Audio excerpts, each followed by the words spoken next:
In 2000, we see a few major changes. One of the most notable being that fundraising is really going to escalate in the 2000s, thanks in large part due to a 1999 FEC ruling that allowed candidates to raise money online and receive matching funds for those donations. Up until that point, the matching funds really were not possible in online donations. This created a much greater incentive to try to work on improving online fundraising for candidates across the board.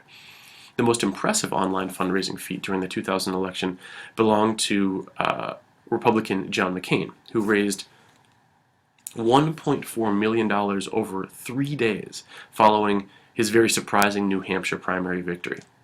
The McCain campaign was also the most innovative in its use of the internet for fundraising, and they used new strategies like inviting supporters to a live chat with the candidate if they first donated at least $100. All of these things added up to a lot of money going into the McCain campaign in 2000, and a number of his innovative tactics really being rewarded in the end.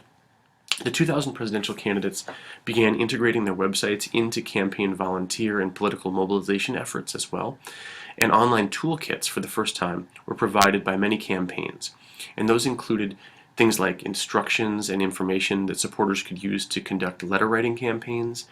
They could organize events in their community, and this was a really big deal, and they could fundraise without ever speaking directly with a member of the official campaign team. This happened in a few isolated events in 2000. By 2004, we see a full maturation of what online campaigning could really be.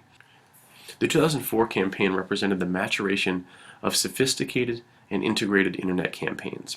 For instance, Senator John Edwards announced his candidacy through his website. That was clearly a first and a pretty notable one.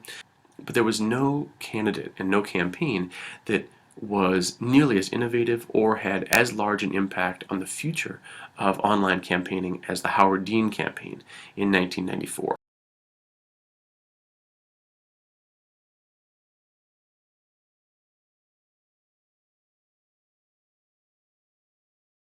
Next, you're going to watch a video that's really talking about the Dean campaign, and it'll be interesting to note how these journalists are talking about online campaigning and sort of this newfangled approach that is happening and affecting internet politics.